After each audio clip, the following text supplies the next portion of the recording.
Dios quiere que usted tenga en el día de hoy una fe de quilates. Más de 4 décadas dedicadas a la evangelización del mundo. Yo le estoy diciendo estas palabras para que usted fundamente su fe en realidades, en estas realidades eternas. Su contribución a la literatura cristiana hace evidente su compromiso con el Señor de hacer discípulos y formar ministros. La oferta del Señor a nuestras vidas es que nuestra fe crezca, que nuestra fe sea fortalecida. Escuchemos al doctor Díaz Pavón en Para que el mundo crea. Reciba la paz del Señor con mi saludo. Cuánta alegría poder compartir con usted en el día de hoy. Saber que nuestro Señor nos bendice como todos los días.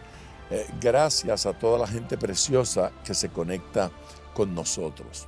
Hoy vamos a iniciar un nuevo tema. Ese tema que vamos a iniciar en el día de hoy consiste en viva en su voluntad.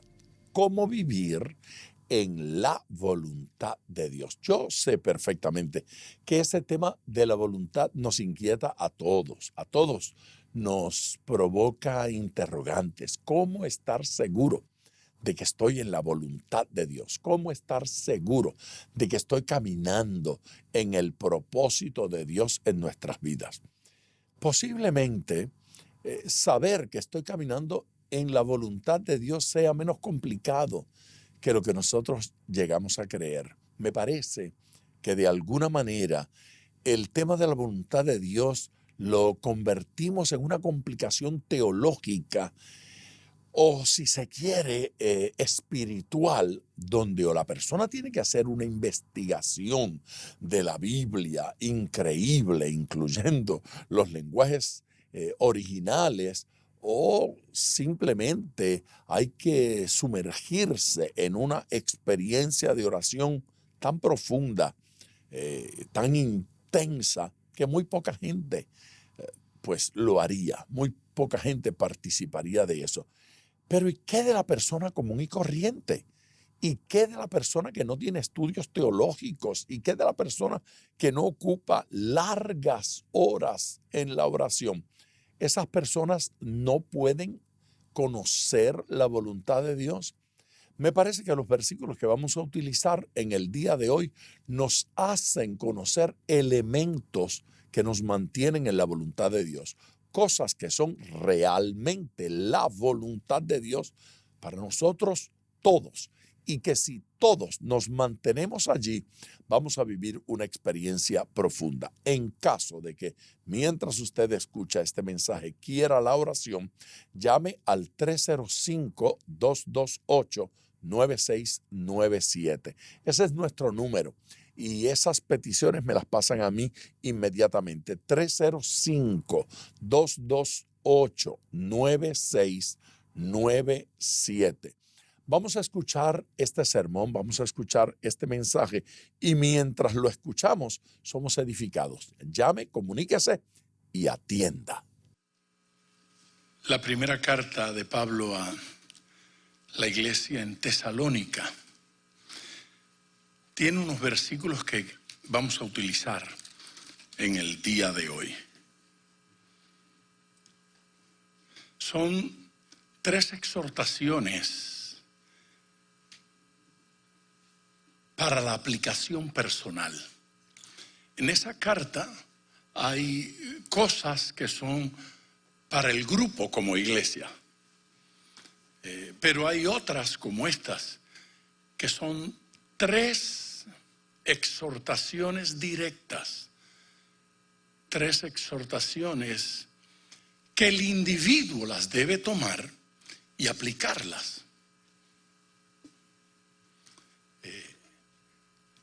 Están en el último capítulo, en el capítulo 5. Pero déjeme hacer un par de comentarios solamente con la intención de ofrecer un marco, un contexto histórico a lo que está sucediendo en esta iglesia. Algunas personas creen y no están muy lejos de la verdad, que esta puede haber sido la primera carta que escribiese Pablo, la primera carta canónica. Otros creen que es la segunda y que Gálatas fue la primera. Pero o es la primera o es la segunda de sus cartas. Esta iglesia nace, Tesalónica, en su segundo viaje. El segundo viaje de Pablo, que debe haber ocurrido por el año 50, 51 después de Cristo. En ese viaje Pablo pasa por Macedonia, llega a esta ciudad que se llama Tesalónica, que es la más importante de la región, es la más grande. Alguna vez leí que esa ciudad tenía aproximadamente 200,000 habitantes. Hoy todavía una ciudad de 200,000 habitantes es una buena ciudad, es una gran ciudad. En aquellos años era una enorme ciudad, una gran ciudad. 200,000 habitantes, era una ciudad portuaria, así como Miami. Era un gran puerto, un importante puerto, y la gente pasaba por allí casi por obligación. Había que parar y continuar el viaje hacia otras ciudades. Pablo tuvo que llegar allí y allí predicó. La misma carta relata algunas cosas, pero el libro de los Hechos, en el capítulo 17, donde se está hablando de ese segundo viaje del apóstol Pablo, nos hace entender algunas cosas. Una de ellas, que la visita a Tesalónica fue muy breve. Y fue muy breve porque se armó un motín contra el apóstol y casi lo matan. Y lo querían matar, lo querían apresar, lo apresaron. Había un hermano allí que, si mal no recuerdo, se llamaba Jasón, que decidió pagar la fianza, la multa, no fianza, la multa, para que dejaran salir al apóstol. Con el apóstol habían otros, estaba Silas, estaba Timoteo en ese viaje. El caso es que unos se van en una dirección y otros se van en la otra dirección, y de ahí sale el apóstol Pablo hacia Atenas, donde también lo querían matar. Pero volviendo a Tesalónica, sí, la gente admiradora como yo del apóstol Pablo poco comprenden acerca de lo difícil que hubiese sido ser compañero del apóstol Pablo en el ministerio. Hay mucha gente que piensa: yo hubiese querido caminar con un hombre tan extraordinario como ese. Cuando no estaba preso, lo estaban buscando. Muchas dificultades. No disfrutó de mucha prosperidad económica, no disfrutó de facilidades como oficinas, no tenía un vehículo cómodo para ir de un lugar a otro. Muchos de sus viajes fue caminando. Algunos fueron en barco y sufrió varios naufragios. Así es que por todas partes la pasó difícil. Algunos predicadores de aquella época criticaban al apóstol Pablo porque no le iba muy bien. ¿Qué tal? Lo criticaban porque no era muy próspero económicamente. Era que algunas personas no apagaban el celular durante los mensajes del apóstol, y el resultado final... Sí, el resultado final era que se caían de los balcones, de las ventanas. Atiendan lo que yo le estoy diciendo en este momento. Esto es importante, esto es significativo. 3 sábados consecutivos Pablo utilizó para predicar en la sinagoga. Algunos judíos creyeron, otros no. No fue la mayoría los que creyeron, algunos creyeron. La mayoría de los que creyeron fueron paganos, gente que no era judía, gente que no tenía nada que ver con la religión judía. Y el grupo que no creyó movieron a un poco de gente y se levantó una turba contra el apóstol. Lo arrestaron, lo llevaron, lo querían matar. Finalmente el apóstol se escapó y ya no pudo ministrar más en Tesalonia, la iglesia de los tesalonicenses. Pero había nacido la iglesia. Pero imagínese usted, a los 3 sábados ya tenía problemas y ya tuvo que salir. En otros lugares el apóstol estuvo 1 año completo ministrando, enseñando, preparando, ¿sí?, gente para el liderazgo, organizando la iglesia. En Tesalónica no lo logró, se tuvo que ir corriendo, y esa es la razón por la cual de inmediato tuvo que escribir. Así es que escribió para poner algunas cosas en orden. Envió allá a Timoteo para que Timoteo se encargara de arreglar lo que él no había podido arreglar. Así es que esta carta a los tesalonicenses contiene algunos datos doctrinales, algunas explicaciones, y lo que los teólogos han entendido que fueron malas interpretaciones acerca de la predicación del apóstol. Algunas doctrinas no habían quedado claras, especialmente con respecto a la segunda venida de Cristo.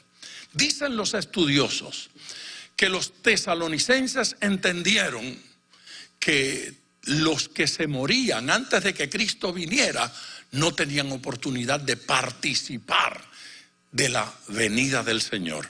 Así es que era mejor estar vivo cuando Él viniera para recibirlo, porque los que se habían muerto lo verían allá en el cielo. El apóstol Pablo había hablado acerca del advenimiento de nuestro Señor Jesucristo con tal fuerza y con tal entusiasmo que los hermanos estaban entusiasmados con la idea de recibir al Señor. Pero alguien le dijo: no, si se mueren no hay chance. Si se mueren no lo verán. Entonces el apóstol escribe esta carta para aclarar ese detalle. Es curioso, pero es el segundo de los únicos 2 lugares donde el apóstol habla en detalles de lo que va a suceder con los que estén vivos cuando Jesucristo venga. Y es de los pocos lugares donde el apóstol hace la aclaración: no precederemos a los que durmieron. No, ni los unos ni los otros. Los muertos en Cristo resucitarán primero.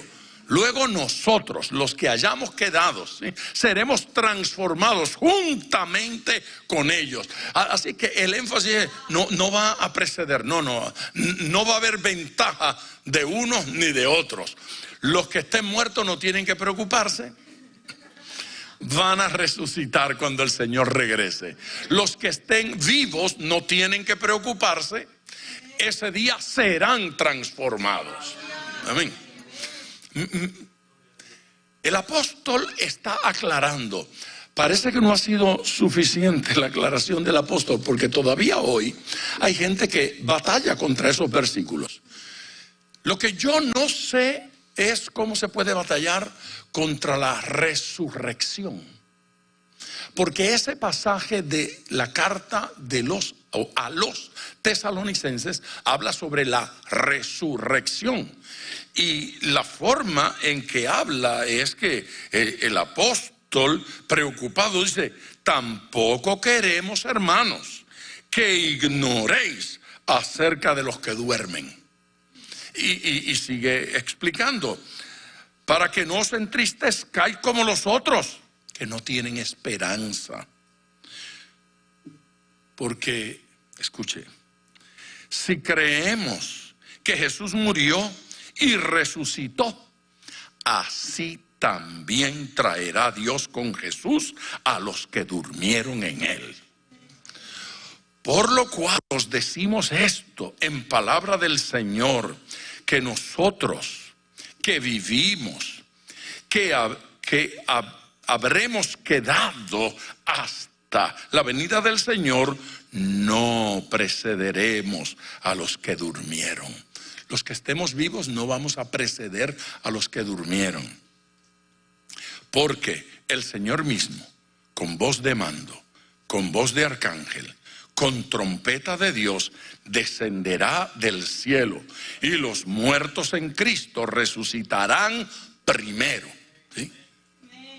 Luego nosotros, los que vivimos, los que hayamos quedado, los que no hayan muerto todavía, los que estén vivos en aquel momento, seremos arrebatados juntamente con ellos en las nubes para recibir al Señor en el aire.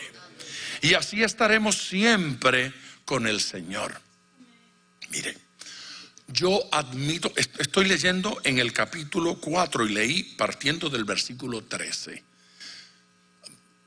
Pero preste atención, yo leo esto solamente para decir, punto que quiso aclarar el apóstol Pablo, entre otras doctrinas, en esta carta a los tesalonicenses.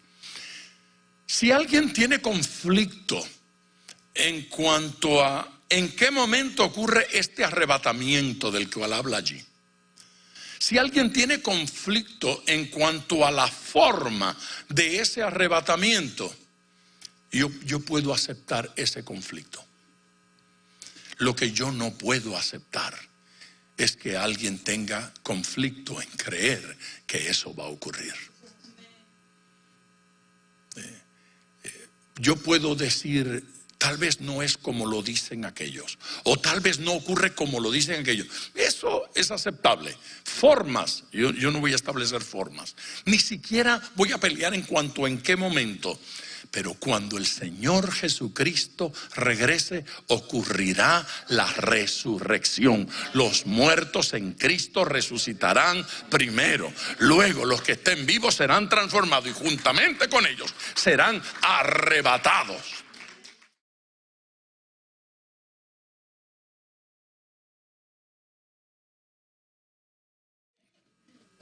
Ahora bien, habiendo hecho esa aclaración y viendo el propósito por el cual esta carta es escrita y la premura con que es escrita y las razones para esa premura, veamos el triple consejo, la triple amonestación o la triple exhortación que el apóstol hace y que va dirigida al individuo en el capítulo 5 de ella.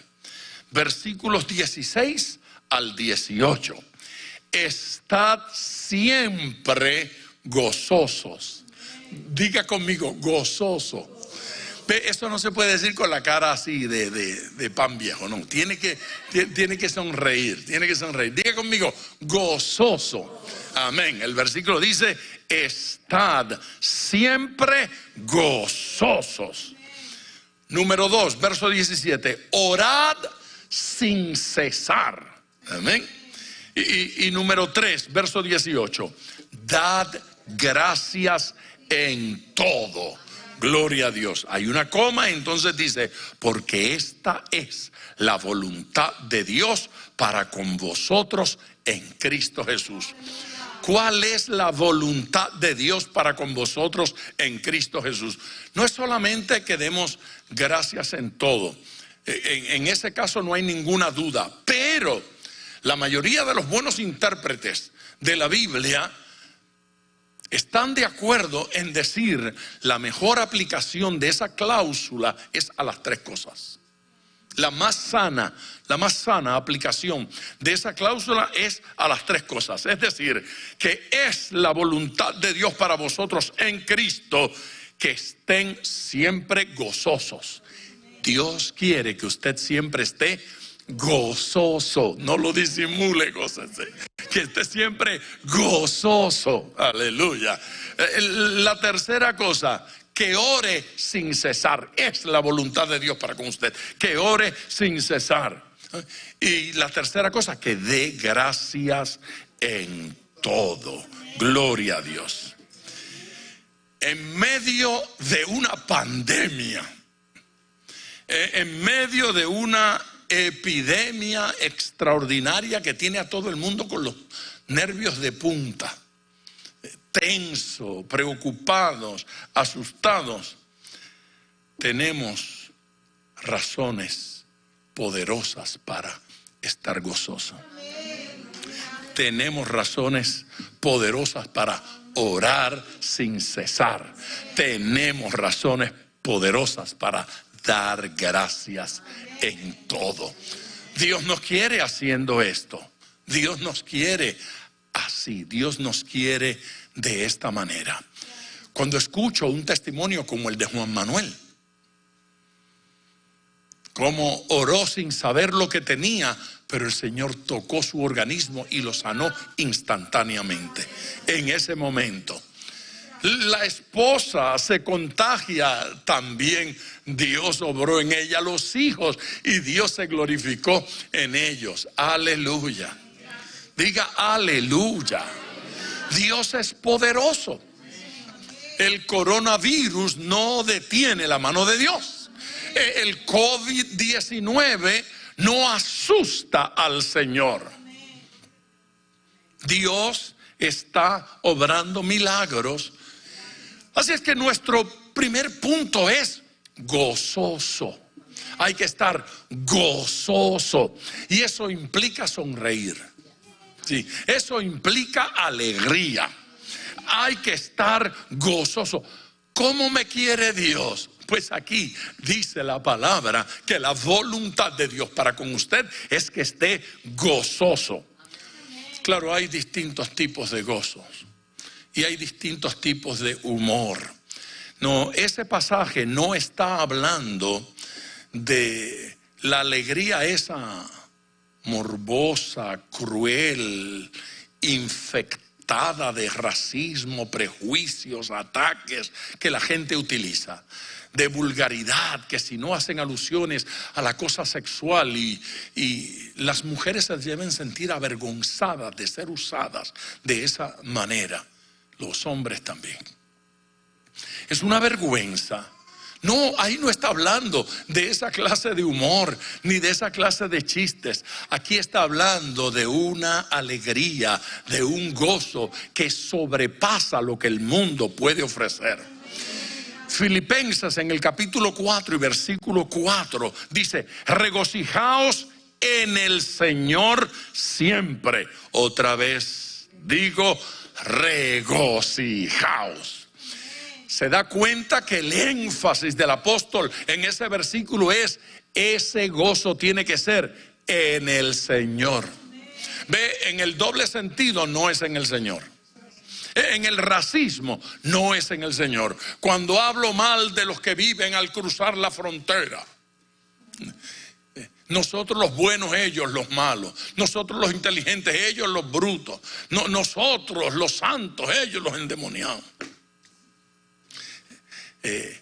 Prejuicio de frontera, ¿sí? Pasión de país, pasión de color. A todo el mundo se le ocurre que mi color es el maravilloso. Digo, cuando dije mi color me refiero al color de la persona. Sí, sí. Black is beautiful. Así que hay que ser negro para ser maravilloso. O hay que ser blanco para ser de la casta pura. Sí, para Hitler había que ser de la raza aria, ¿no es cierto? Si usted no era ario, usted estaba mal. Total, era descendiente de judío. Sí, la ironía de todas las ironías. El que a más judíos ha matado tenía sangre judía en sus venas, que se las quería sacar pero no pudo.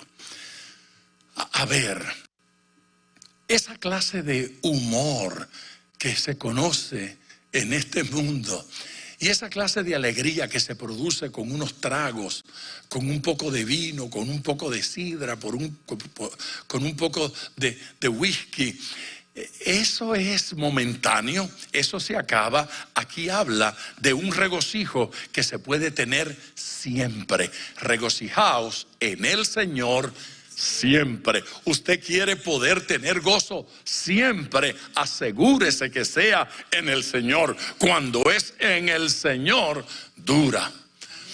Pero es curioso porque la exhortación del apóstol es fuerte. Otra vez os digo, regocijaos. Y con eso está diciendo que el regocijo en el Señor no es automático. Anótelo, no es automático. No se trata de que yo me convertí y caí en el gozo. Y ahora estoy en el gozo porque... No, hay gente convertida que no se regocija. Hay gente salva que no aprovecha la salvación, ni valora la salvación, ni piensa en lo que Cristo hizo en el Calvario por ellos.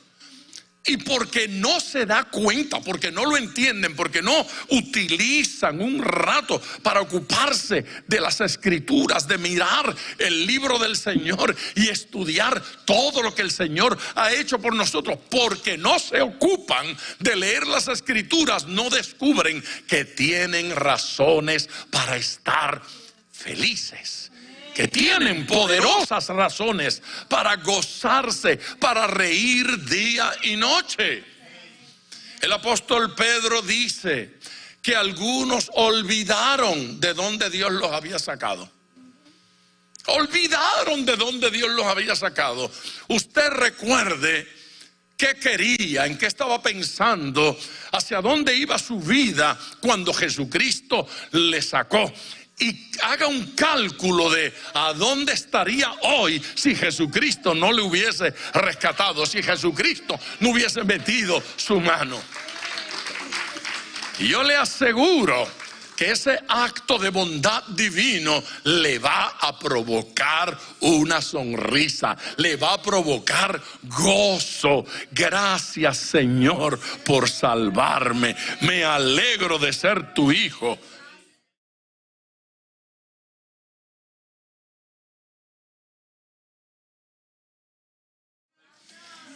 Gozo es tema central, importante en la enseñanza paulina. Pablo habla de gozo.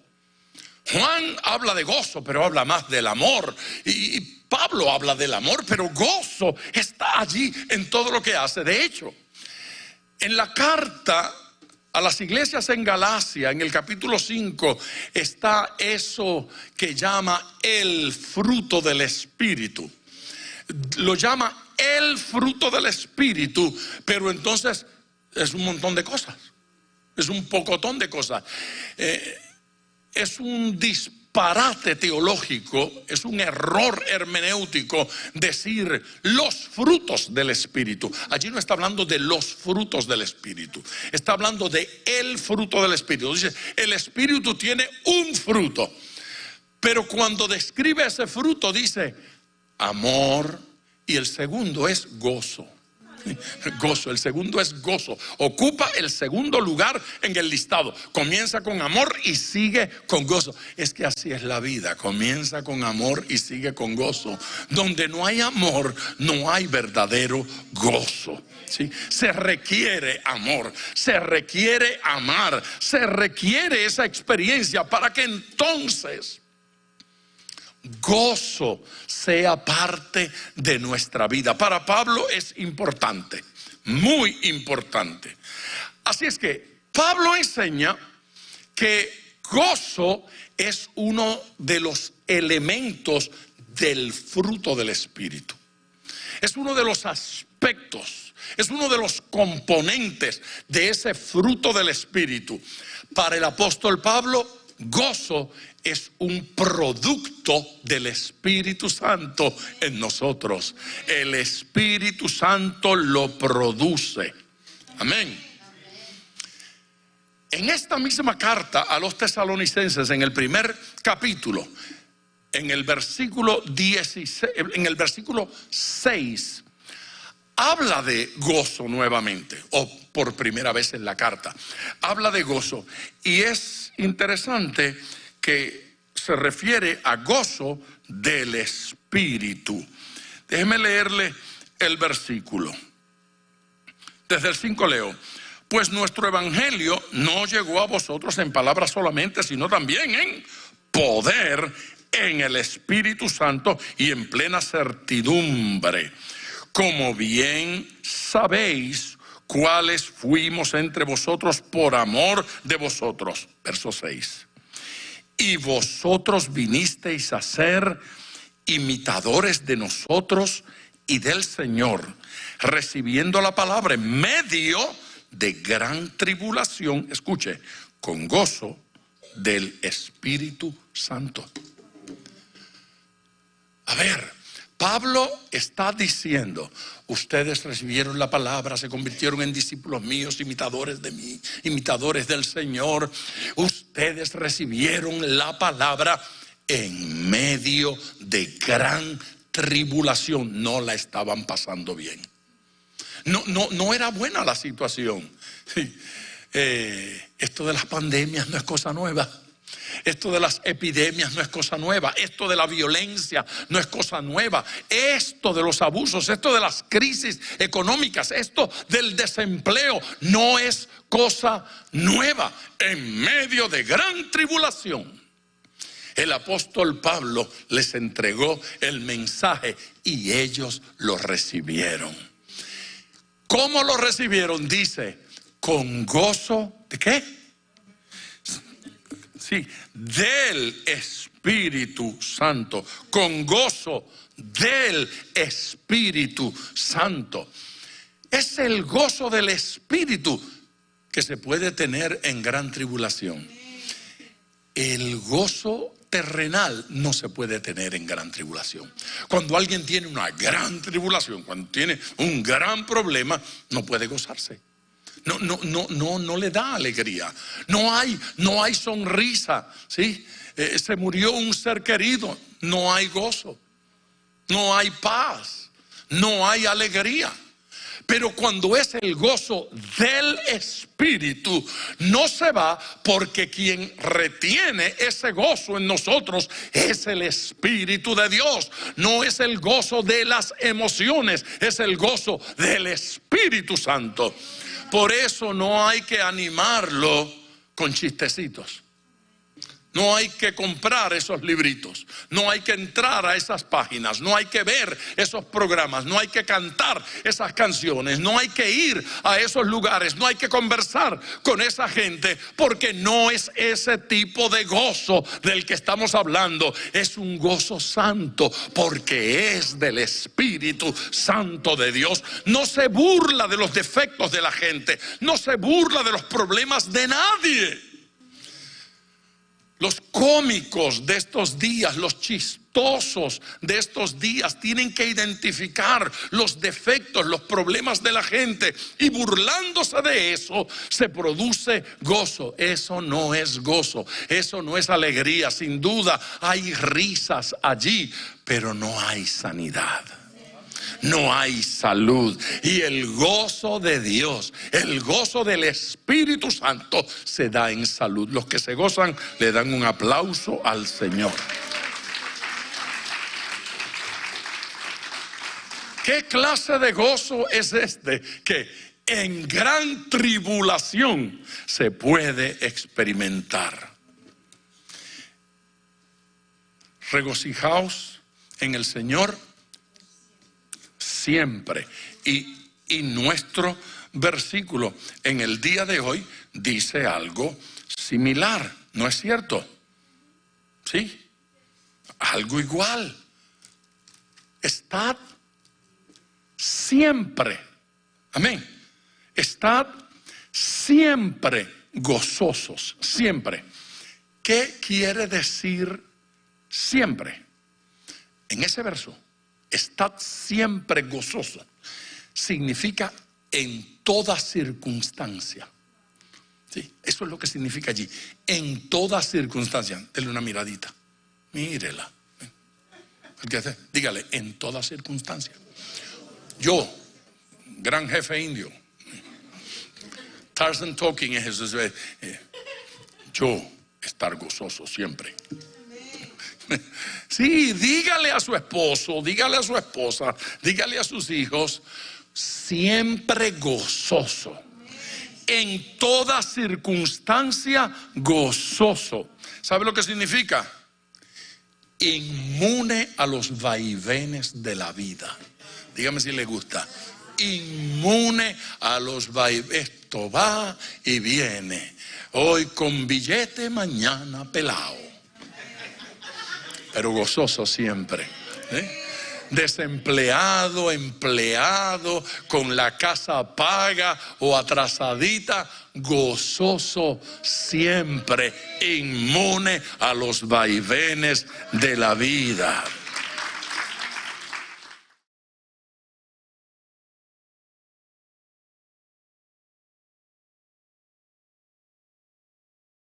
De regreso con ustedes en tiempo de oración.